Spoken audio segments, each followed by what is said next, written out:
The gun was already cocked when Reuben Fletcher stepped through the door of the Half Moon Saloon, and Mary Slater stood between him and the barrel pointed at his chest. She had not planned it that way. She had not planned any of it. Not the 3 weeks it had taken her to travel from St. Louis to the dusty, sun-scorched town of Caldwell, Kansas in the autumn of 1878. Not the arrangement her late father had made with a rancher she had never met. And certainly not the fact that she would, in the space of a single heartbeat, place herself between a bullet and a man whose name she had only learned the day before. But there she stood, arms flung wide, her traveling dress still stained from the long journey, her dark hair half escaped from its pins, her heart hammering so loudly she was almost certain the entire saloon could hear it. "Move, woman," said the man holding the gun. His name was Dale Pritchard, and the hatred in his eyes was the kind that had been soaking for years, the kind that did not require a spark because it was already burning at a low and constant temperature deep inside him. "I will not," Mary said. Her voice did not shake. She was surprised by that. Every other part of her was shaking, her hands, her knees, the breath inside her lungs, but her voice came out level and clear, as though it belonged to a woman far braver than she actually felt. Reuben Fletcher's hand settled on her shoulder from behind, firm and warm. "Mary." His voice was low, barely above a whisper, and even in that single word she could hear the complicated mixture of things that she had been learning to read in him over the past 24 hours. Gratitude, stubbornness, shame, and something else she did not yet have a name for. "Step aside." "I will not step aside," she said again, keeping her eyes on Pritchard. "This is not your fight." "You are to be my husband in 3 days' time," she said, and even as the words left her mouth she was aware of how strange they sounded, how raw and new and impossible they were. "That makes it my fight." Pritchard's lip curled. "You are a fool, lady. You don't even know what this man has done." "I know what he has not done," Mary said steadily. "He has not shot anyone today, which is more than I can say for you given the direction of that barrel." Somewhere to her left a chair scraped against the floorboards. The barkeep, a heavy-set man named Olson, was edging toward the back door. 2 cowboys at a corner table had gone very still. The afternoon light came through the saloon windows in thick amber slats, turning the dust motes to floating gold. Pritchard's eyes cut to the man behind her. "This ain't over, Fletcher." "No," Reuben said quietly. "It never is with you, Dale." The gun lowered by degrees, reluctantly, the way a storm front retreats when it has spent its worst fury. Pritchard backed toward the door, his boots loud on the planking, his eyes holding Reuben's over Mary's shoulder with a promise that needed no words. Then he was gone. The silence he left behind was thick and strange. Mary lowered her arms. Her knees threatened to buckle, and she locked them in place through sheer will, refusing to collapse in front of a roomful of witnesses. She turned slowly to face the man she had crossed half a country to marry, the man whose reputation she had been warned about on the stagecoach, whose solitary life on a struggling ranch outside town was the subject of local pity and local whisper in equal measure. Reuben Fletcher was taller than she had expected from the brief, functional letter her father had exchanged with him. He was lean in the way of men who worked without stopping, with broad shoulders and hands that were scarred and calloused and large. His face was the kind that had been made angular by weather and by something harder than weather, by grief perhaps, or by long years of carrying something he had never set down. He was 31 years old. She was 26. These were facts she knew from the correspondence. Everything else about him was still hidden from her, wrapped in a dark past she was only beginning to suspect the dimensions of. He was looking at her with an expression she could not interpret. "You could have been shot," he said. "Yes," she agreed. "That was a foolish thing to do, probably." A beat of silence. Something shifted in his jaw, a tightening, a swallowing of emotion. "Why?" he asked. Mary Slater considered the question with the careful honesty that had always been her most essential quality, the thing her mother had called her truest gift and her most inconvenient habit. "I am not entirely certain," she said. but I believe it had something to do with the fact that you looked as though no one had ever stood in front of something for you before. She watched that land somewhere in the center of him, watched it move through him the way a stone moves through still water, sending out ripples he could not control. He said nothing for a long moment. Then he said, "Come on. I'll take you to the boarding house."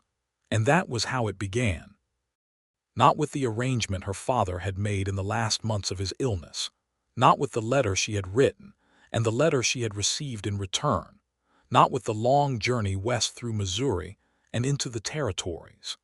It began in the Half Moon Saloon on an October afternoon in 1878, with a woman standing between a man and a bullet for reasons she could not fully explain, and a man who did not know what to do with the fact that someone had. But to understand what it meant, you had to go back. You had to go back to the beginning of it, to St. Louis in the summer heat, to a letter written in a hand that was already weakening from illness, to a daughter who had agreed to something enormous because she loved her father, and because she had run out of options of her own, and because somewhere in the careful, formal lines of Reuben Fletcher's response, she had felt something she was not ready to name. Robert Slater had been a merchant, a good one, respected and moderately prosperous for most of Mary's life. He had raised her alone after her mother's death from fever when Mary was 9 years old, raised her with books and with conversation, and with the particular kind of respect for her mind that fathers of his generation rarely bothered to extend to daughters. She had been grateful for that, had grown up sharp and capable and quietly confident in herself, had taken over the bookkeeping of his shop at 17 and managed it more efficiently than he had read everything she could obtain and formed opinions she was not shy about expressing. She had expected to marry someone in St. Louis. There had been 2 men who had courted her in a serious enough fashion, but the first had wanted a wife who would shrink herself to fit inside the space he had decided a wife should occupy, and Mary Slater did not shrink. The second had been kind but hollow at the center, pleasant the way a room with no furniture is pleasant, spacious, and utterly without character. She had ended both arrangements without significant regret, which her neighbors found alarming and her father found secretly entertaining. Then Robert Slater had gotten sick. The illness had come on gradually and then all at once, the way these things did, and by the spring of 1878 it was clear to both of them that he would not recover. The shop had debts she had not known about, not through deception on his part, but through the optimism of a man who had always believed the next season would be better. And when she understood the true shape of her situation, Mary had sat very quietly by his bedside for a long afternoon and then said, "Tell me what you think I should do." Her father had told her about the arrangement. He had a contact, a man named Horace Webb, who ran a dry goods operation in Caldwell, Kansas, and who had mentioned in his last letter that a local rancher was looking for a wife in the practical way that men on the frontier sometimes looked for wives, through correspondence and mutual agreement without the luxury of courtship. "His name is Reuben Fletcher," her father had said. "Horace speaks well of him, says he is honest and hardworking if solitary. Had some trouble in his past, he doesn't elaborate but says the man is fundamentally decent." Mary had read Reuben's letter 3 times. It was not romantic. It was not intended to be. He stated plainly that he owned 340 acres outside Caldwell, that he ran cattle, that the operation was currently struggling but had potential, that he required a wife who was capable of the realities of frontier life, and who understood that he was not a man of easy sociability or many words. He stated that he would provide for her honestly and that he would not be unkind. He did not promise love. He promised fairness, which Mary thought was actually a more reliable thing to promise. She had written back. She had matched his plainness with her own, told him that she was educated and capable, that she had managed a business, that she was not delicate and did not need to be treated as though she were, that she would expect to be treated as a partner and not a servant.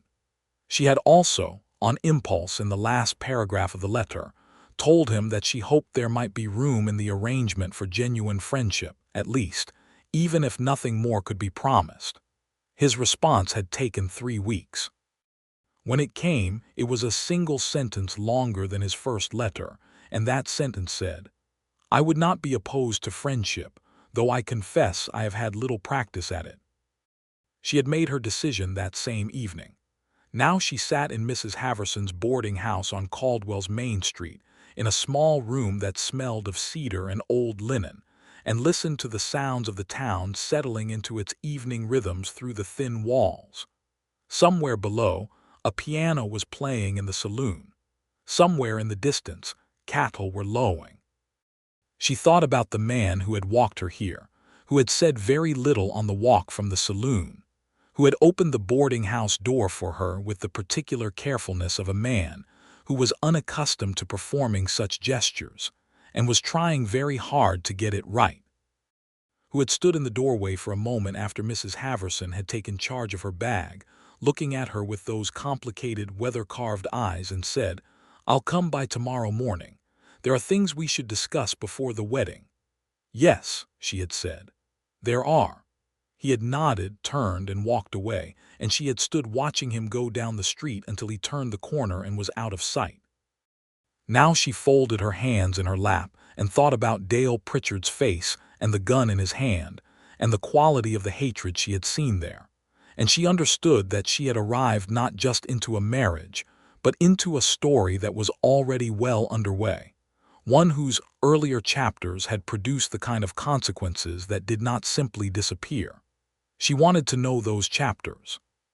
She wanted to understand what had happened to Reuben Fletcher to make him look the way he did, as though every kindness directed his way arrived as a surprise, as though he was perpetually braced for the withdrawal of anything good.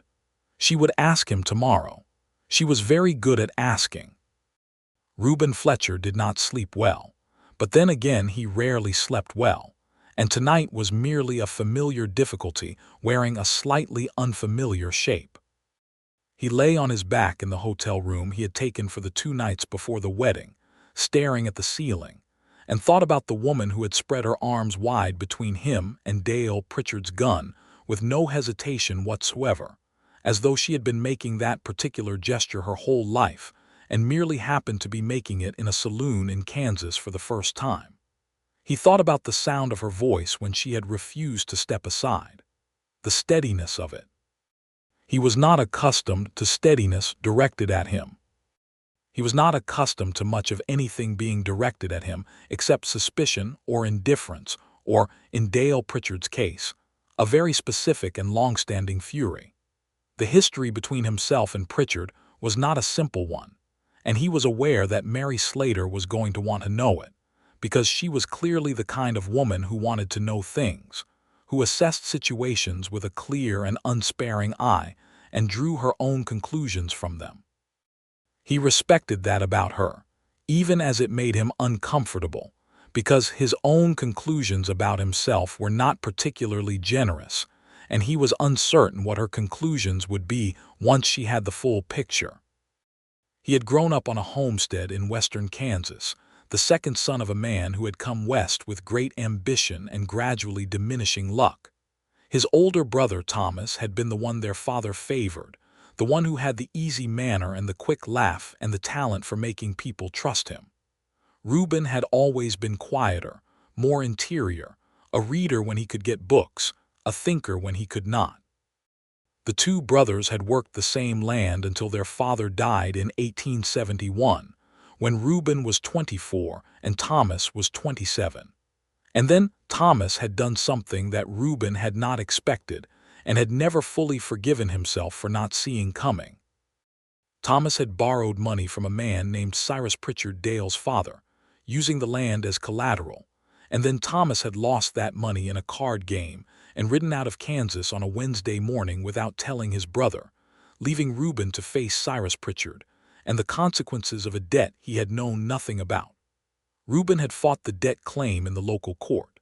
He had lost, because Cyrus Pritchard had connections that a young man with no money and no allies could not overcome. He had lost the homestead. He had started over with nothing, hiring himself out as a ranch hand, saving every dollar he could hold on to, working for 7 years with the single-minded purpose of a man who had decided that the only thing left to do was build something that could not be taken. He had managed it. 340 acres, a modest house, a cattle operation that was struggling but that he believed in.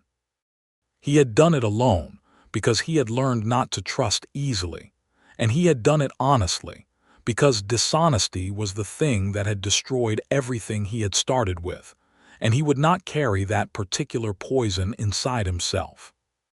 Dale Pritchard hated him because Dale Pritchard had a version of the family history in which Reuben Fletcher was the villain, the man who had caused his father to become involved in a debt dispute that had embarrassed the Pritchard name and cost Cyrus Pritchard money in legal fees and social capital.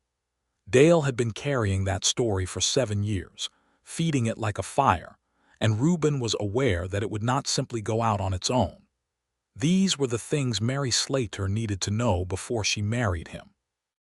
He also needed to tell her something else, the thing he had nearly told her in the doorway of the boarding house when she had looked at him with those dark, direct eyes and he had felt the words rise in his throat and then swallow them back down. The thing was this: he did not believe himself to be a particularly worthy man, not in the deep, essential way that mattered. He was decent, yes. He was honest, yes. He worked hard and kept his word and had never deliberately harmed another person. But he was solitary in ways that went beyond circumstance. He was closed off in ways he was not certain he knew how to open, and he was afraid, genuinely, quietly afraid, that a woman who had clearly lived a large and considered life in her own right would find him insufficient in some fundamental way that no amount of hard work could compensate for. He did not say these things to himself in quite those terms. Men of his time and region did not generally have the vocabulary for that kind of interior examination. But the feeling was there, a low and steady undercurrent, the feeling of a man who is waiting for the moment when the thing he has been building is revealed to be not quite enough. He fell asleep sometime before midnight and dreamed about the homestead, and woke at 4 in the morning to the distant sound of coyotes and lay there, until the dawn came up pink and gold over the flat Kansas horizon. He was at the boarding house at 8 o'clock. Mary was already up and dressed, and had apparently charmed Mrs. Haverson into providing coffee, which she offered him with the matter-of-fact hospitality of a woman who had been hosting her own home for years rather than a guest in someone else's. "Sit down," she said, in a way that was not an order but was also not quite a request. He sat. She poured coffee for both of them and settled across the small table from him and looked at him in the direct, unhurried way she had, as though she had decided she was going to see him clearly and was simply taking the necessary time to do so. "Tell me about Dale Pritchard," she said. He told her. All of it, from Thomas and the debt to the homestead he had lost to the 7 years of building back, and the specific shape of the grudge that Pritchard carried. He told it plainly, without embellishment or excuse, the way he told all things, and when he was done she was quiet for a moment. "Your brother left you to face the consequences of what he had done," she said. "Yes." "Lost everything." "Yes." She looked at her coffee cup. "Where is your brother now?" "I don't know. He sent a letter once about 2 years after, from Colorado, I think. I didn't respond." "That must have been very lonely," she said, "all of it." He had not expected that. He had expected judgment or practical assessment, a calculation of risk, not that. "I managed," he said. "I'm sure you did." "That's not what I said." She looked at him again. "I said it must have been lonely." He looked back at her and said, with a truthfulness he had not planned on, "Yes, it was." She nodded as though something had been established between them. Then she said, "What else do you need to tell me?" He almost said nothing. The habit of withholding was deep and old and strong, but something about the steadiness of her gaze, the quality of her attention, the fact that she was sitting across from him without flinching after everything she already knew, it loosened something. "I need to tell you," he said slowly, "that I am not certain I am going to be what you might have hoped for. In terms of—" he paused. The words were difficult. "In terms of companionship, I am not easy company." I am better with cattle than with people most days. I don't talk much when there is nothing necessary to say. I have had a solitary life, and I may not know how to—" Another pause. "I may not know how to share it." She listened to all of this without interrupting him. When he was done, she said, "I was not hoping for easy, Mr. Fletcher. I was hoping for honest, and you have just been very honest." "Is that enough?" he asked, and there was something raw in the question that surprised him, something that had escaped from further down than he'd intended. She considered this with the seriousness it deserved. "It's a beginning," she said, "and beginnings are what we have." He married her 3 days later, on a Thursday morning, in the small Presbyterian church on Caldwell's east side. The ceremony was performed by Reverend Hale, a thin man with kind eyes who had apparently been performing weddings in this region for 20 years, and who had a quietly pragmatic understanding of the various shapes that matrimony took on the frontier. Mrs. Haverson attended, and Horace Webb, who had arranged the correspondence and who beamed at both of them with the satisfaction of a man who considered himself responsible for something good. There were a few others ranch hands Reuben knew by acquaintance, townspeople who were curious about the woman from St. Louis. Mary wore her best dress, a deep blue wool that she had preserved carefully for the journey. She carried a small bouquet of late-season prairie flowers that Mrs. Haverson had put together that morning, goldenrod and dried aster, and a few sprigs of something she didn't recognize, but that was a soft and faded purple that she found beautiful. Reuben wore a clean shirt and his good coat and had apparently visited the barber, because his hair was neater than it had been and his jaw was freshly shaved. He looked, she thought, as though he was attempting something brave. She recognized that look because she was wearing it herself. When the Reverend asked if she took this man, she said yes without hesitation and meant it in all the complex, unresolved, forward-looking ways that were available to her at that moment. When the Reverend asked if Reuben took this woman, he said yes in his quiet, deliberate way, and his eyes were on her face when he said it, not on the Reverend or the room, and she felt that as a kind of declaration more personal than the ceremony itself. They rode out to the ranch afterward, just the two of them, in Reuben's wagon, with her trunks loaded in the back, and the October wind coming off the plains in long, cold sweeps that carried the smell of dry grass and distance. The landscape was enormous and flat and mostly silent, broken here and there by the pale scratch of a creek bed or the dark shape of a lone cottonwood. She had grown up in a city. The scale of this was something she had to teach herself to breathe inside of. "It's very large," she said, meaning the sky. "Yes," he said. "I noticed that early on. It takes some getting used to." "How long did it take you?" He thought about this with the seriousness he brought to everything. "I think I'm still getting used to it," he said. She smiled at that, and he glanced sideways at her and then back at the horizon, but she had seen the corner of his mouth turn up slightly, just for a moment, and she held that small observation carefully. The ranch was not what she had imagined, but it was not disappointing either. It was a 2-room house of raw lumber and sod, with a separate kitchen built on as an afterthought, 2 outbuildings, a barn that was in better repair than the house, and a cattle yard that held about 120 head.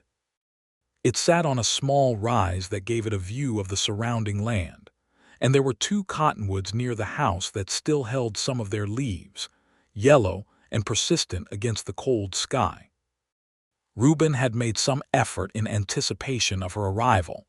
There was a new curtain on the single window of the main room, still slightly uneven but clearly hung with care, and there was wood laid in the fireplace ready to be lit, and there were provisions in the kitchen that were more varied than she suspected was his normal habit. She stood in the center of the main room and turned slowly, taking inventory. "I know it's not much," he said from behind her, and the words carried the particular tone of a man who has rehearsed the acknowledgement of his own shortcomings so many times that he does it preemptively before anyone else can. "It has good bones," she said. He blinked. "The house?" "Yes, and the land, and the operation from what I could see riding in. It's struggling, but that's a problem of resources, not of fundamentals." She turned to face him. I know something about managing a struggling business. I did it for 2 years before my father died. I can be useful here." He looked at her for a moment. "I don't doubt that," he said. You don't have to prove anything." "I'm not proving anything," she said. "I'm telling you what I can contribute. That seems relevant." Another small, involuntary turn of the corner of his mouth. The first weeks were an education in negotiating a shared life with a stranger, which was not so different, she thought, from negotiating a shared space with anyone. It required attention and patience and a willingness to adjust, and Mary had always been good at those things. She learned the rhythms of his days, the way he rose before dawn and worked through the morning hours with a focused, methodical energy, the way he came in for the midday meal in genuine silence, because he had used all his words on the work and needed time to replenish them, the way he loosened gradually through the afternoon and evenings, becoming more likely to speak, more likely to stay in the kitchen after supper rather than retreating immediately to the barn for the last check of the animals. She cooked and discovered that she was better at it than she had given herself credit for, frontier cooking being less about refinement and more about practicality, which suited her. She kept the house with the same efficiency she had brought to her father's ledgers. She also, within the first 10 days, went through Reuben's account books without asking permission, which prompted the first real argument of their marriage. He came in one afternoon to find her at the kitchen table with 3 years' worth of receipts and the account ledger spread out around her, and his face went through several distinct expressions before settling on controlled displeasure. "Those are my records," he said. "They are," she agreed, not looking up. "And from what I can tell, you've been undercharging the Ellis outfit for your bulls by about 30 cents a head, which over a 3-year period amounts to a not insignificant sum." Silence. "Those are private documents," he said. She looked up then. "Reuben, we are married. We are attempting to make this enterprise function together. I cannot help with the accounts if I cannot see the accounts." "I didn't ask for your help with the accounts." "No, you didn't, but you have it." She held his gaze steadily. "I am sorry if I overstepped by not asking first. I should have asked. But I am not sorry for looking because the information is relevant and useful, and I intend to be a full partner in this, which means I need to understand the full picture." He stood in the doorway for a long moment. The muscle in his jaw worked. Then he came and sat down at the table opposite her, pulled the ledger toward him and said, "Show me what you found." She showed him.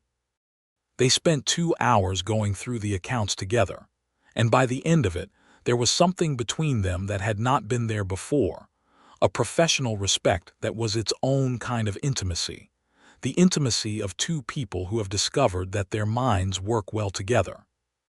When they were done, he said, "You were right, I should have noticed the Ellis rates." "You've been doing everything alone," she said. "It's harder to notice things when you're the only one looking." He looked at her across the table. "You do that," he said. "Do what?" "Find the explanation that removes the blame from me." "I find the accurate explanation," she said. "If it happens to remove blame, that's because the blame was misplaced." He shook his head slightly, not in disagreement but in something closer to bewilderment, as though she was a phenomenon he was still working out how to account for. "Who taught you to think the way you do?" he asked.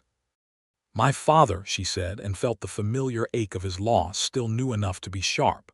He thought it was important for women to think clearly. He said that sentiment without clear thinking was just whether powerful but directionless. Reuben was quiet for a moment.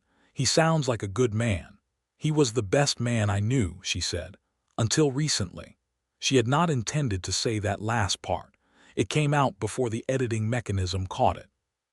She watched him receive it, watched the complicated geography of his face process it, the surprise, the something that moved behind his eyes, the careful return to stillness. He said nothing. He got up and went to check the fire.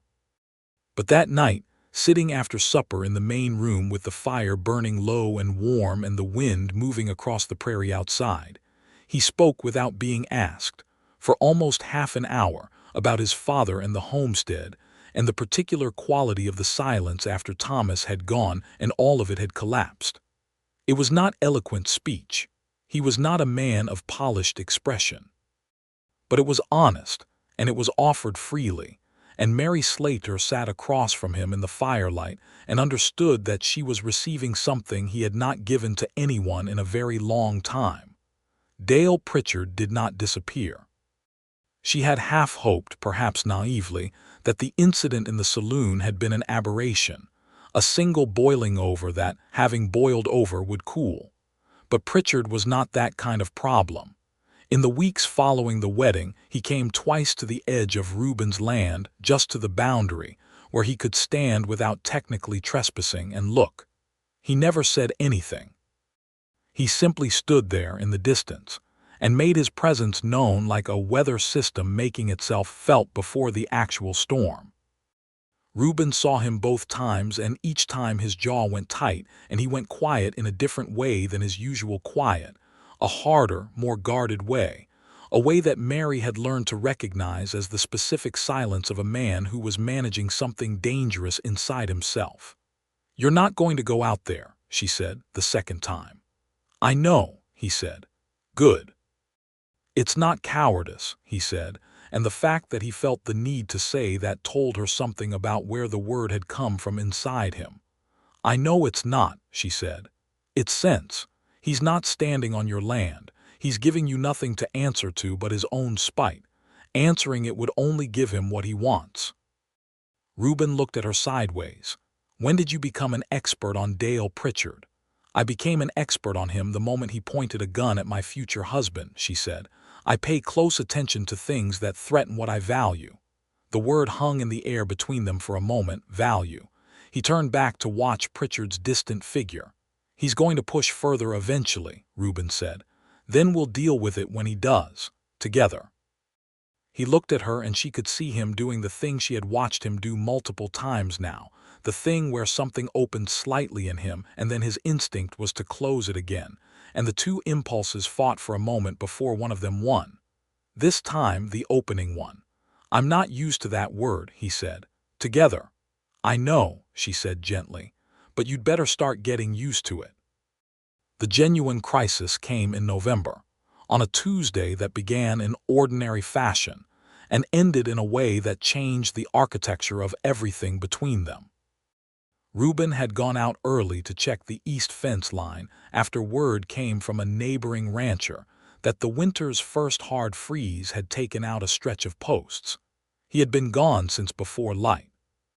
Mary was in the kitchen when she heard horses coming into the yard, and she went to the door expecting Reuben and found instead three men she had never seen before, led by a man who introduced himself as Frank Dolan, who said he had been hired by Cyrus Pritchard's estate. Cyrus had died 6 months ago, something she had not known, to collect on a note that, according to Dolan, superseded the original debt claim and extended to include the current property. She recognized immediately what it was, a fraudulent claim, the kind that was not entirely unusual in this territory in this era, the kind that depended on the target being isolated enough and alone enough, and sufficiently without legal recourse that they simply absorbed the blow rather than fight it. She kept her face calm. "My husband is on the property and will return within the hour," she said. "You're welcome to wait." "We'd rather have a look at the property in the meantime," Dolan said, in a way that was almost polite but had a cold core. "You do not have permission to survey this property," she said. "If you have a legal instrument, I will want to see it, and I will want to compare it against our own documentation. I am familiar with the original terms of the debt claim against this land, and I am aware that those terms were fully resolved through legal process 7 years ago. So whatever you believe you hold, I would be interested to examine it carefully." Dolan looked at her for a moment. He had not expected this.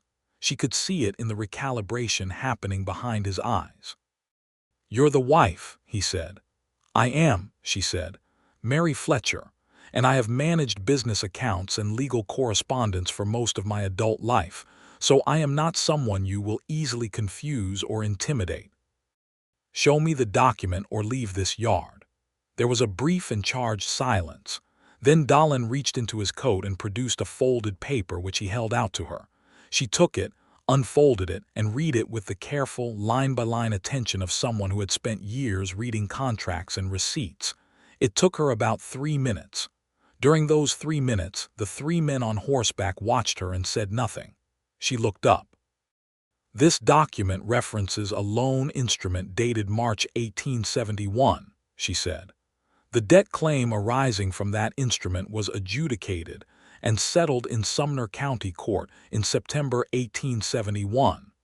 A settled claim cannot be subsequently revived. This piece of paper is not a legal instrument. It is a forgery and not a particularly sophisticated one." She refolded the paper and held it back out to Dahlin. "I would like you to take this and leave my property. If you come back, I will be writing to the county sheriff and to a lawyer in Wichita whose correspondence address I have in my files." She did not have a lawyer in Wichita, but she was very good at projecting certainty. Dahlin took the paper. He looked at her for another long moment, and she held his gaze without flinching, the way she had held Dale Pritchard's gun with her arms spread wide, because the situations were not, at their root, different. They were both about a person trying to take something from a man who had already had everything taken once, and she was not going to let that happen. Dahlin and his men rode away. She went back inside and sat down at the kitchen table, and her hands shook for about 4 minutes while she waited for the shaking to pass. Then she got up and put the kettle on. Reuben came back at noon. She told him what had happened, plainly and without dramatizing it. She told him about the document and what she had identified in it and what she had said to Dahlin. He listened to the whole thing without speaking. Then he said, "You confronted 3 men alone." "Yes. You could have, they might have, but they didn't," she said. "And I knew what I was dealing with. It was a paper threat, not a physical one. They needed the document to have legal standing, and once I established that I understood it didn't, they had nothing." He sat down heavily in the chair across from her. He was looking at her in a way she had not seen before, with an intensity that was not quite the same as any of the other things she had watched move through him. "Mary," he said. "Yes, why do you do this?" "Do what?" "Fight for this." He gestured, a sweep of his hand that seemed to encompass the house and the land and him and all of it. "Fight for me." She looked at him and thought about how to answer, and then she decided against careful answer and toward true answer. "Because I looked at you in that saloon," she said, "and I saw a man who had been fighting alone for so long that he had forgotten there was any other way to do it. And I thought," she paused, "I thought that was an unjust thing, that no one had stood beside him. And then I was beside you, and it felt right, and I have not found a reason since to stop." He was very still across from her. "I am not much," he said quietly. The words came from a low, unguarded place inside him, from the part of him that had stood in the ruins of the homestead at 24 years old, and decided the evidence did not support a generous assessment of himself. "I am a struggling rancher with a dark past, and enemies I didn't earn, and a bad talent for letting people in. I am not what a woman like you should have needed to settle for." Mary Slater looked at the man across the table, this careful, honest, guarded, unflinchingly decent man who had built something from nothing through sheer unglamorous persistence, who had never betrayed anyone in his life, who had never taken what was not his, who had sat with her in firelight and told her about his father with the hesitant generosity of someone who was learning that sharing could be safe. And she felt something in her chest that had been building for weeks settle into clarity. "Reuben Fletcher," she said, and her voice was steady and warm and utterly certain, "you are everything I have prayed for." He went very still. "Don't," he said, not unkindly but with the reflexive self-protection of a man who does not trust good things to be true. "I mean it," she said. "I did not pray for easy or polished or impressive. I prayed for honest. I prayed for someone who would not try to diminish me and would not require me to diminish myself. I prayed for a man with a real interior, someone who thought and felt things genuinely, even if he found them hard to say. I prayed for someone whose word meant something." She held his gaze. "You are all of those things.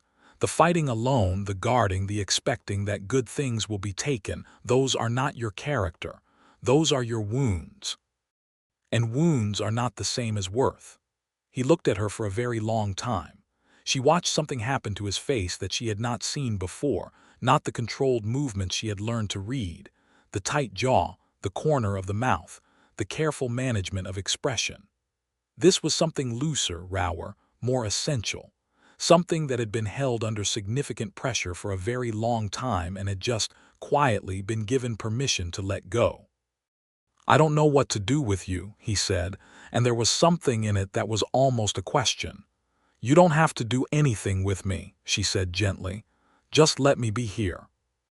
He reached across the table and put his hand over hers, a gesture that was large and deliberate and warm, and did not take it away. They sat that way for a long time in the November kitchen, with the cold Kansas sky pressing itself against the window glass and the fire working in the stove and the weight of everything they had both come from. All the loss and the loneliness and the carefully maintained self-sufficiency, slowly, imperfectly, beginning to become something shared.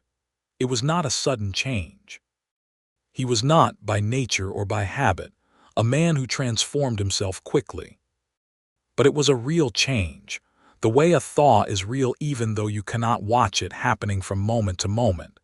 You look out one morning and what was frozen is beginning to move, and you understand that something has shifted at a level deeper than the surface. He began to speak more freely. Not continuously, not without his silences, which were simply part of who he was, but the silences changed quality. They became comfortable rather than guarded. The silences of someone who is at ease rather than someone who is braced. He told her things about the cattle and the land that were not merely practical, but were closer to what she would have called his relationship with those things. The particular affection he had for the east pasture, where the grass came up especially thick in spring. The way he could read the sky in a way he had never been able to explain adequately to anyone else. The satisfaction he took in an animal in good condition. She listened to all of it with genuine interest, because she found genuine interest there. The land and its work had a logic that engaged her, and she was learning it with the same thorough attention she had brought to her father's accounts. She also wrote the letter to the county sheriff about Dale Pritchard, laying out the pattern of incidents, the gun in the saloon, the boundary standing, the fraudulent document that she was certain had originated with Pritchard even if Dahlin had delivered it. The sheriff was a man named Archibald Toomey, who was not without his own complications but who was essentially fair, and who rode out to the ranch in late November to hear the account in person. Reuben sat through the conversation with the controlled stillness of a man who was not accustomed to involving authorities in his own defense, who had a deep-seated skepticism about official processes that had been earned by their failure to protect him 7 years before. Mary did most of the talking. She presented it carefully, factually, with the organized clarity of someone who had thought through the narrative structure in advance. She had the forged document, which she had kept. She had dates and descriptions. Toomey listened, asked a few questions, and said he would speak to Pritchard. "That may not be enough," Mary said. Toomey looked at her with an expression of faint surprise, not offended, simply unused to women speaking this plainly to him in an official capacity. "It may not," he said, "but it's where we start." It was, in fact, enough for a while. Whatever Toomey said to Pritchard, the boundary visits stopped and no more strange men appeared in the yard. The winter settled over the land, deep and cold and blanketing, and the shape of their days shifted into the rhythms that would become their life. She grew to love the mornings. She had not expected this instant. Louis, she had been a woman of the middle hours, not a dawn person. But there was something about the prairie mornings, the particular quality of the light coming up from the flat horizon, filling the sky from the ground up in a way that was reversed from what she had known in a city of buildings, that worked on her until she found herself rising with Reuben and standing in the cold kitchen doorway with a cup of coffee, watching it happen. He noticed this. Of course he noticed. He noticed everything quietly, without making a production of his observations. One morning in December he came to stand beside her in the doorway, close enough that their arms were touching, and said nothing, and they watched the sun rise together in silence that was not empty but full, and she thought, "This is what it is. This is the thing that was prayed for and arrived in a form I did not predict." Christmas came quietly. There were no great celebrations, resources were carefully managed, and the winter was not the time for spending. But she made a proper dinner with a chicken she had been tending specifically for the occasion, and he came in with a package wrapped in brown paper that he set on the table beside her plate, and then stood back from with the expression of a man who has done something that took a certain amount of courage and is now waiting for the outcome. She unwrapped it. It was a book, a volume of natural history she had mentioned once, in passing, in the context of a conversation about the prairie birds she had been trying to identify. She had mentioned it once, weeks ago, and he had heard it and remembered it and at some point arranged for it to be ordered and delivered. She looked up at him with the book in her hands and felt something so large she could not quite contain it in her expression. "Thank you," she said, and the words were inadequate, but she let them carry as much as they could. He nodded, slightly awkward with the receiving of her gratitude, and sat down. "Merry Christmas, Mary," he said. "Merry Christmas, Reuben." The winter passed into a spring that was tentative and then suddenly generous, the grass coming up thick and green, the stock recovering their condition from the lean months, the land opening itself back up to work. There was a great deal of work to do. The east fence needed significant repair. The barn required new roofing material. There were calves to be managed and arrangements to be made for the season's market. Mary took on the correspondence and the accounts fully, with Reuben's complete agreement now, and discovered in herself an aptitude for the commercial side of ranching that both of them found useful. She negotiated the rate with the Ellis outfit herself by letter, and secured a price that was a full 40 cents per head better than the previous arrangement, which prompted Reuben to look at the letter she had received in response, and then look at her with an expression that was, she thought, as close to delighted as he reliably got. "You are formidable," he said. "Thank you," she said, taking it as the compliment it was. In April, something changed between them that she had been aware was building for some time, the way weather builds, invisibly at first, and then with gathering inevitability. It happened on an evening when the temperature had dropped back to cold after a warm stretch, and she had built up the fire in the main room, and they had been sitting together in the comfortable, familiar silence of their evenings, her reading, him working on a piece of tack that needed repair, and she had looked up from her book and found him watching her. Not the assessing, cautious watching she had grown used to in the early weeks. Something different.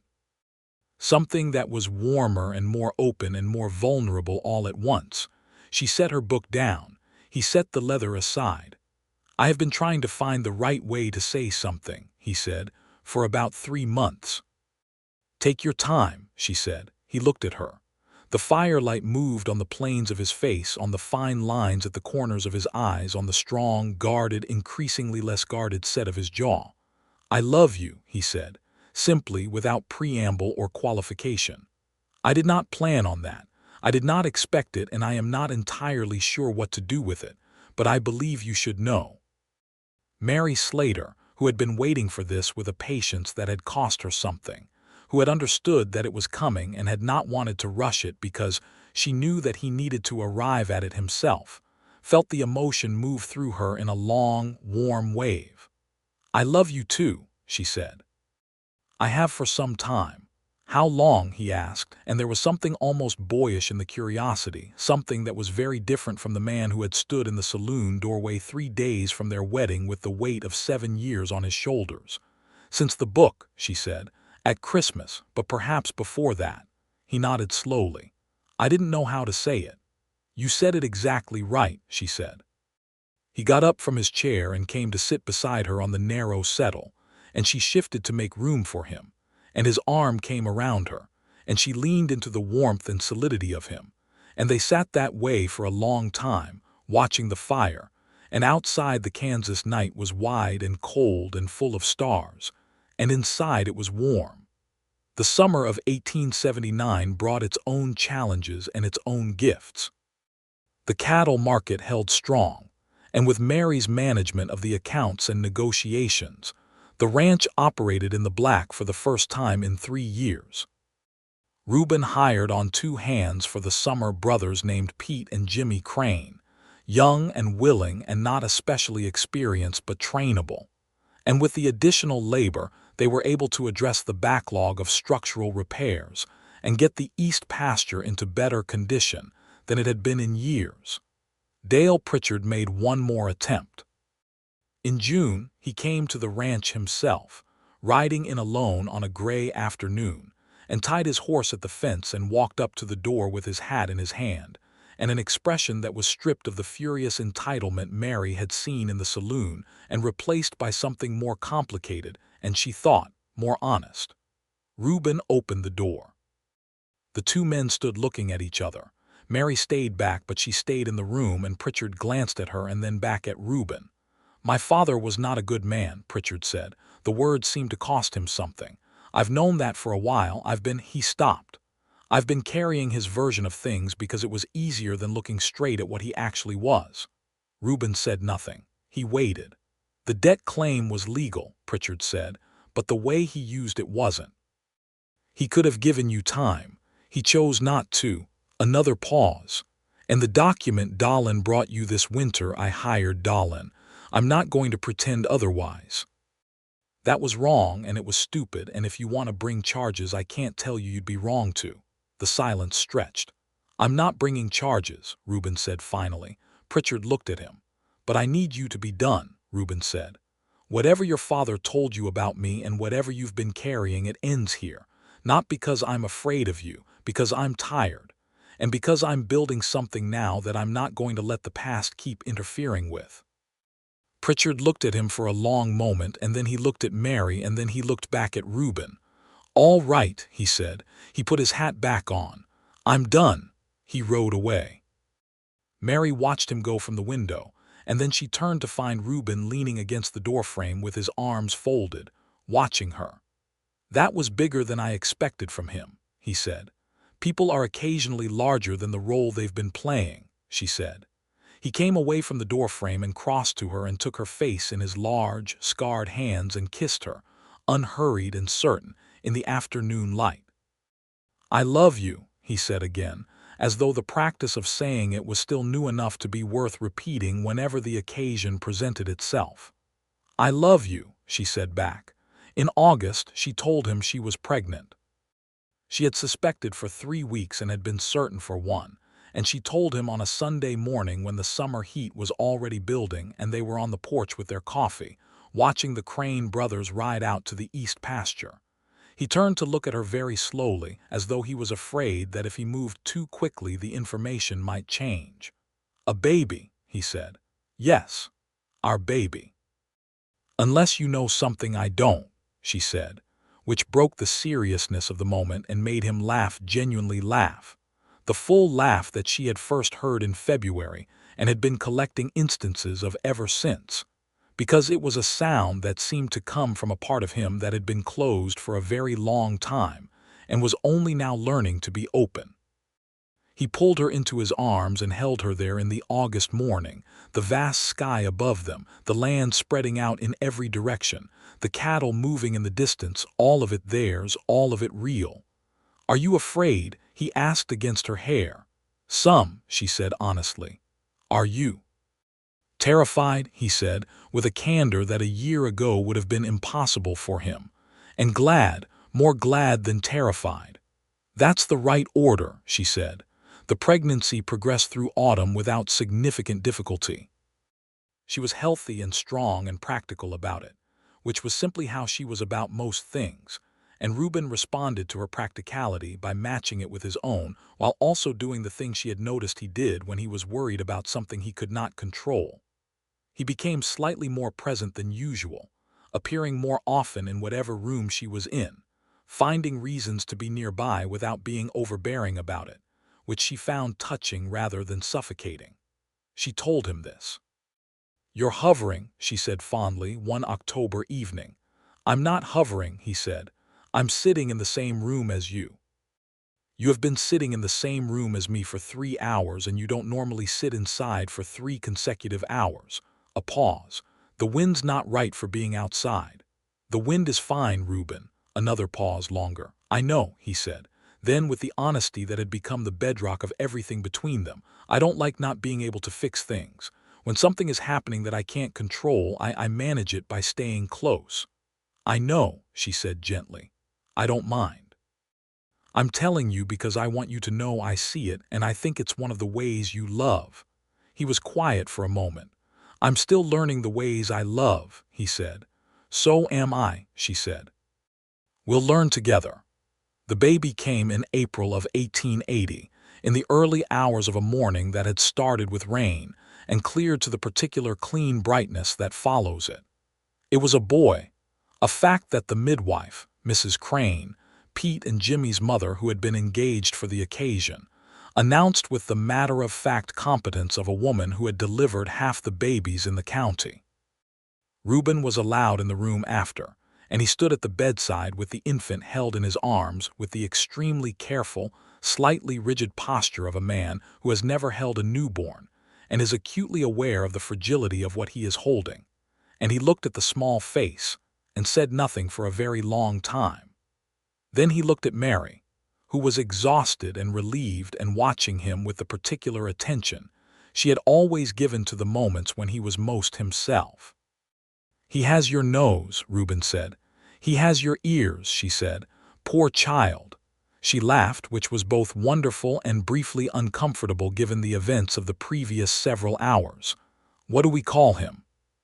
She asked. They had discussed names. He had been tentative about the discussion, not uninterested but uncertain of his standing to have strong opinions, which was a tendency she was still working on dismantling. Robert, Reuben said, for your father. She had suggested it weeks ago, and he had said he would think about it. She had not pushed. She had trusted him to arrive at it. And your father's name, she said. William, he said. William Robert, Will Fletcher, she said. She tried it the way you try a new word, feeling for the fit of it. Yes, that's right. He looked at the baby again. She watched his face, watched the emotion that moved across it in long, slow waves. The wonder and the fear and the love that was already enormous and slightly terrifying in its dimensions. And underneath all of it, the thing she had seen in him in the Half Moon Saloon a year and a half ago.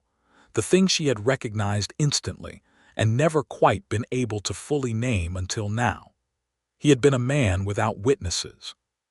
Without someone to see him truly, to hold the space of his worth when he could not hold it himself. And now he was not.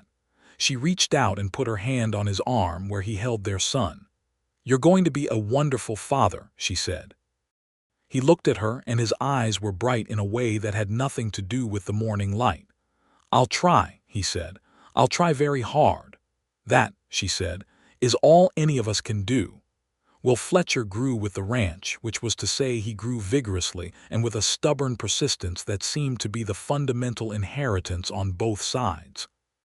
By the time he was walking, just past his first birthday, in the spring of 1881, he was already demonstrating a strong opinion about the direction of his own travel and a decided preference for the company of the cattle, which was how Reuben had been at that age, according to the few stories he had from his own childhood that he shared now with the casual ease of a man who had stopped treating his own past like a wound to be protected. The ranch was doing well. Better than well, in the terms of what was possible on the Kansas frontier in that era. They had expanded the herd to nearly 200 head. They had added a second room to the house, a proper bedroom for them, so that Will could have the original room, and had rebuilt the kitchen with proper materials rather than the improvised structure it had been. Reuben had hired on a third hand, a quiet man named Lucas Boone, who was reliable and competent, and who seemed to find the relative stability of the Fletcher operation a welcome contrast to wherever he had come from. Mary had also, somewhat to her own surprise, become a resource for other women in the area through Mrs. Haverson and through the church she had joined. Her reputation for clear thinking and practical knowledge had spread, and she found herself consulted occasionally on everything from contract disputes to medical questions, to how to write a letter to a government land office. She navigated these consultations with the same grounded practicality she brought to everything, and found that the work satisfied something in her that was not purely domestic, a need to be genuinely useful in a broader way. Reuben watched this development with quiet pride. He had never been threatened by her capabilities. She had understood early that this was a fundamental quality of his character, this lack of the particular smallness that required the diminishment of others. But as she became more visibly a person of significance in their community, he seemed to actively enjoy it.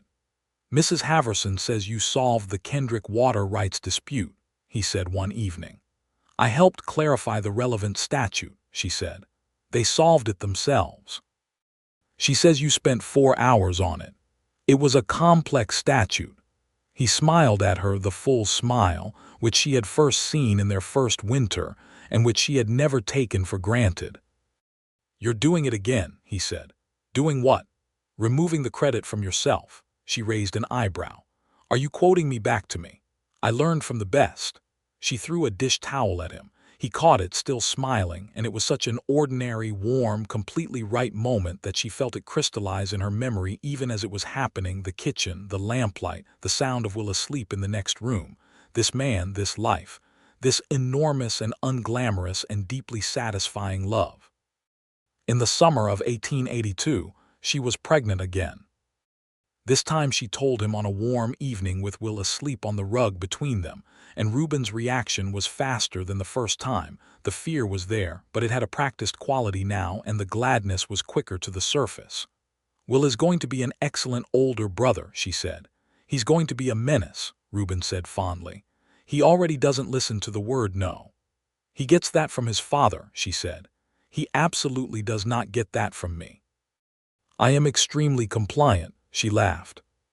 He had gotten better at jokes, not dramatically better. He was not a man of quick wit, but he had learned to offer them in the careful, deliberate way he offered most things, and they landed all the better for it. The second baby arrived in January of 1883, a girl, strong-lunged and immediately opinionated, who they named Clara after Reuben's mother, who had died when he was very young and whom he had carried gently in memory all his life. Clara Fletcher announced herself to the world with considerable volume, and maintained that announcement consistently for the first 3 months, which delighted Will, who was fascinated by his sister in the way that children are fascinated by things that are entirely different from themselves, and which exhausted both of her parents in the cheerful, bone-deep way that a second child accomplishes. Reuben was magnificent with her. He had been good with Will from the beginning, but something about Clara seemed to reach a different part of him, a softer and more unguarded part, and Mary would watch him with the baby in the evenings, talking to her in the quiet, low voice that he used with animals, and think about the man who had said I am not much with such sincere, terrible conviction, and feel the distance between that moment and this one as something almost physical. He had not become a different man. He was still quiet, still interior, still most fully himself in the early mornings and the late evenings, still more comfortable with action than with speech, still occasionally surprised by kindness as though some part of him was waiting for it to be withdrawn. But the wounds that had made those qualities into armor were healing slowly, the way wounds on strong people heal imperfectly, leaving traces, but genuinely. She had her own healing, too.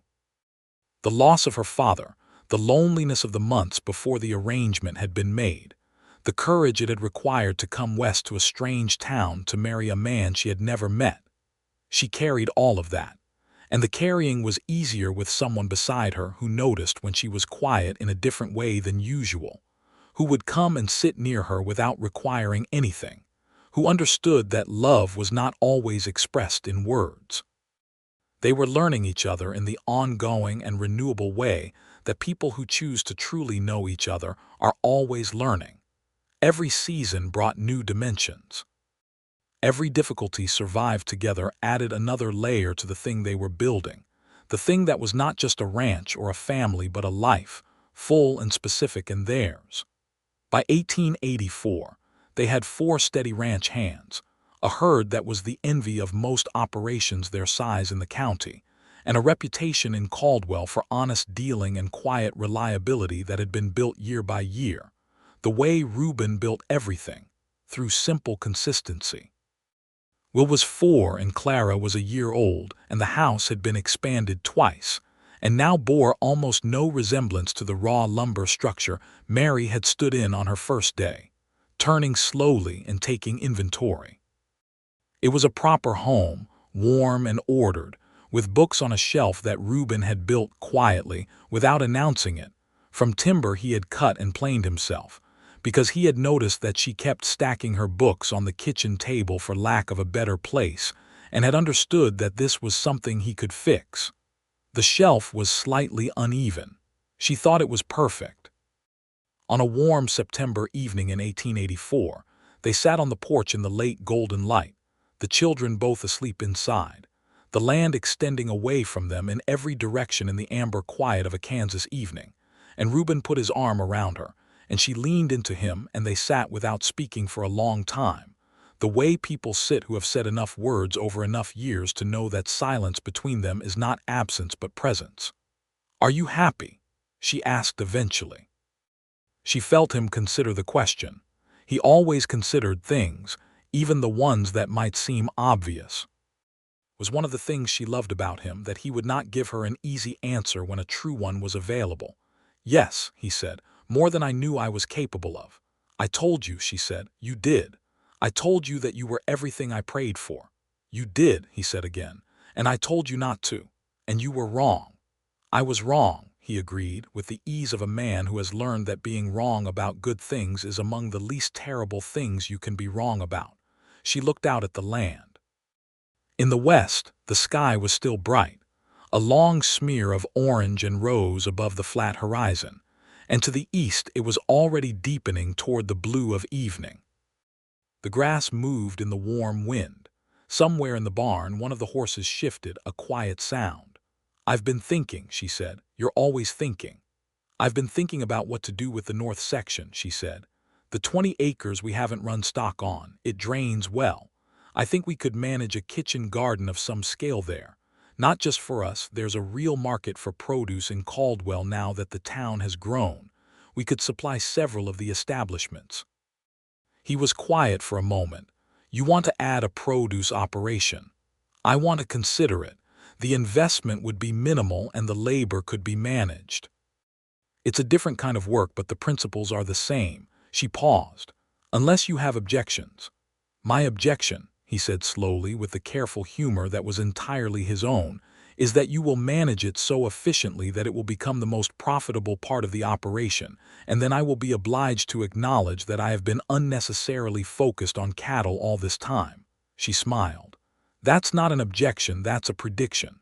"Possibly both," he said. She turned and looked at him in the evening light.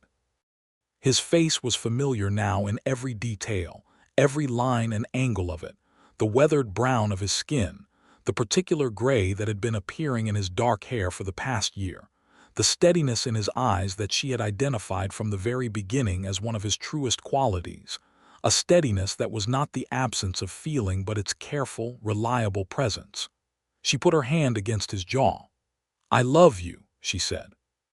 He turned his head slightly to press against her hand, a gesture so simple and so complete that it contained everything she needed to know. "I love you," he said, "more than I have words for, which you know is saying something." She laughed and leaned her head against his shoulder, and they sat together in the last light of the September evening, two people who had come to each other through arrangement and uncertainty, and a single act of instinctive courage in a dusty saloon, who had built a life out of honesty and hard work and the patient, growing, daily practice of love.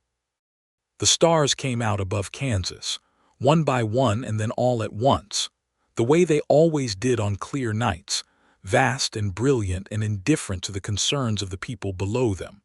And the people below them did not mind, because they had each other, and the warmth of the house behind them, and children sleeping inside, and tomorrow's work and tomorrow's morning and all the mornings after that.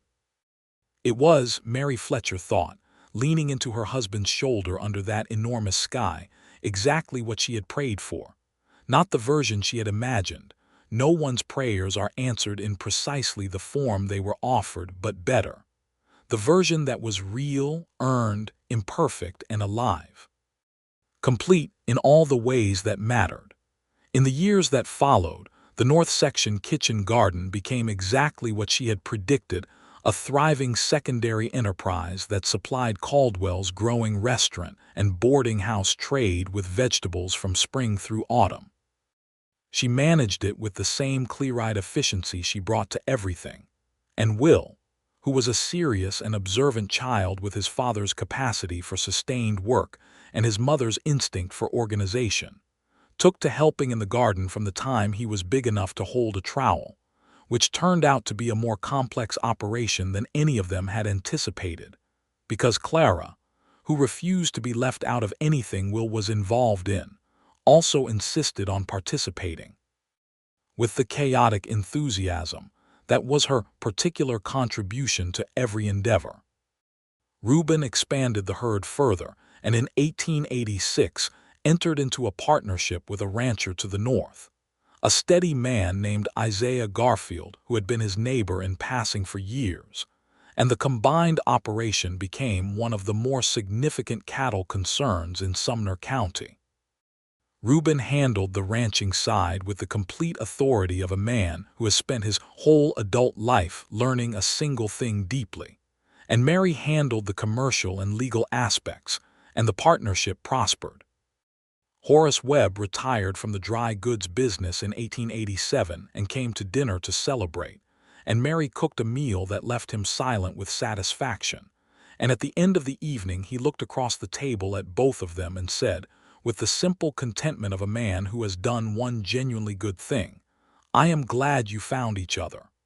"So are we," Reuben said.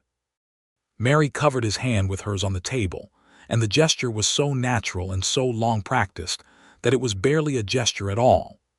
It was simply the posture of two people who have made themselves at home in each other's lives so completely that the presence of the other hand is simply expected, simply there. The way the floor is there, and the walls are there, and the roof is there. The unremarkable and indispensable structure of everything. By the spring of 1888, Will was 8 years old and reading with a veracity that made Mary secretly very happy, and Clara was 5 and had recently decided she intended to be a doctor, an ambition her parents received with perfect seriousness. There was a third child, Thomas, named with deliberate intention for Reuben's absent brother, because Mary had said privately once that naming a child after a loss was a way of making it into something that gave life rather than taking it, and Reuben had thought about this for 2 days and then agreed. Who was 2, and who had red hair that neither parent could account for, and a temperament of such relentless sunniness that the whole household found it both delightful and slightly astonishing. Thomas Reuben Fletcher, Tom, they called him, seemed to have arrived into the world already at peace with it, a quality so different from his father's early disposition that Reuben sometimes looked at the boy with an expression of tender bewilderment, as though Tom was demonstrating something that Reuben had not previously known was possible in a human being of his line. "Where does he get it from?" Reuben said once, watching Tom toddle across the yard in the direction of the chickens with complete calm confidence. "I think," Mary said, "that he gets it from knowing he is safe, utterly, completely safe, because you have made this a safe place." She paused. "That's what you give them, Reuben. The thing you never had." He watched the boy reach the chickens, who scattered, and Tom's unperturbed response was simply to sit down where he was and wait for them to come back, which they eventually did. "I had you," Reuben said quietly. She threaded her arm through his. "Yes," she said, "and you still do." One evening in the autumn of 1889, Reuben came in from the east pasture at dusk to find Mary at the kitchen table with a letter in front of her. He could tell from the careful, still quality of her posture that the letter was significant. He came and sat across from her. "Thomas," she said, meaning the brother, "he wrote." Reuben looked at the envelope. "He's in Denver," she said. He says he's been there for some time. He says she paused reading. He says he knows he has no right to contact you. He says he just wanted you to know that he is alive and that he is sorry. That he's been sorry for 18 years and could not figure out how to say it. She looked up at Reuben across the table. His face was doing the controlled, complicated thing. She waited. He could have come back, Reuben said. 18 years ago, or 10, or 5. Yes, she said, he could have. He let me face it alone. He did. She did not offer mitigation. She had learned that this was what he needed sometimes, not to have his legitimate grievance taken away from him, but to have it acknowledged cleanly, held in the open air between them where it could breathe. But he's alive, he said, and something in his voice shifted very slightly, a softening so small that someone who didn't know him the way she knew him would have missed it entirely. Yes, she said, he's alive. He sat with this for a long time. Outside, the Kansas autumn was doing its particular thing, with the light turning everything amber and finite and beautiful with the knowledge of what was coming. I don't know if I can forgive him, he said eventually. You don't have to decide tonight, she said. No, a pause. Do you think I should write back? She looked at him with all the clarity and honesty that were her most essential qualities. I think, she said carefully, that you have spent a great deal of your life carrying things alone, and that you are very good at it, and that you don't have to do it anymore. She paused. What you do with your brother is entirely your decision, but whatever you decide, you don't carry it alone. He reached across the table, the way he had the first time, in that November kitchen in their first winter, and put his hand over hers. He wrote back to Thomas in December. It was a short letter, 4 paragraphs, careful and not particularly warm, but honest. He said he had received the letter. He said that what had happened was not something he had recovered from easily or completely. He said that he was building a life now that he was proud of, and that he would not allow the past to corrupt it further. He said that he did not know yet if he could have a relationship with Thomas, but that he was not closing the door. He showed the letter to Mary before he sent it. Is it right? He asked. She read it. It's honest, she said. That means it's right. He nodded, folded it, and sent it. Thomas wrote back, and a slow, tentative, imperfect correspondence began, the kind that carried within it all the complexity of a broken thing being carefully, partially, perhaps permanently only partially repaired. It was not a reconciliation in any clean sense, but it was real and it was chosen, and it moved at the pace of 2 men who were both trying to be honest about what was possible, which was its own kind of integrity. The children grew. The ranch grew. The years did what years do, filling themselves with the accumulated weight of ordinary days that are not ordinary at all when you are paying attention to them. The particular quality of a winter morning with frost on the window glass and hot coffee, and 3 children around the breakfast table, and this man, this husband, this person she had crossed half a country to find, and had found in the truest sense possible. Sitting at the head of it with a face that was older now and more settled, and that she loved with a completeness that had grown in proportion to her knowledge of it. She had told him once that he was everything she had prayed for. She told him again, occasionally, when the occasion called for it, or when she simply wanted him to know it, wanted to put it in the air between them like a fact that bore repeating. He always responded in some version of the same way, with the slight incredulity of a man who had never fully unlearned his original assessment of himself, who still carried somewhere in the deep architecture of his personality the quiet conviction that he was not quite enough, that the good things were more than he had earned. She could not erase that from him, and she had stopped trying to. What she could do, what she did, was simply continue to love him in the large, daily, consistent way that made the deep conviction less powerful than it had been, that wore at its edges every day, that gave him, year by year, more evidence on the other side. It was enough, more than enough. It was the whole work. In the spring of 1891, on an April morning that was the same kind of morning she had stood in the doorway watching the prairie sunrise come up for the first time all those years ago, she stood again in the same doorway, the doorway they had rebuilt when they expanded the house, the same orientation, the same view with her coffee in her hands, and the same enormous sky doing its daily miracle above the same immense and quietly beautiful land. She heard him come up behind her. She always heard him, after all these years. She knew the specific sound of his step on the floor, the particular way his presence occupied a room, the warmth of him before he was close enough to touch. He put his arms around her from behind and she leaned back into him, and they stood together in the doorway watching the morning come up, the light spreading out from the horizon in long, clean sweeps, the grass moving in the earliest breath of the April wind.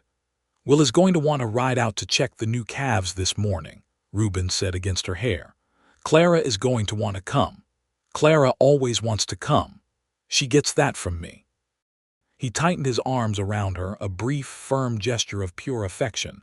"Tom," she said, "is still asleep. Tom is always still asleep. He gets that from you." He laughed, low and quiet against her ear, and the sound of it was the same as it had always been, the full laugh from the open part of him, and she was aware, the way you are aware of things you have chosen to pay attention to all your life, that she would never be tired of that sound. The sun cleared the horizon. The day began. The life they had built together out of arrangement and uncertainty, out of a woman spreading her arms in a saloon doorway, out of a man saying I am not much with such quiet and mistaken conviction, out of 3 weeks of correspondence and 13 years of shared mornings, out of the patient daily work of loving someone honestly, continued, the way good things continue, without drama and without ending, simply going forward into the light, one day at a time, both of them in it together.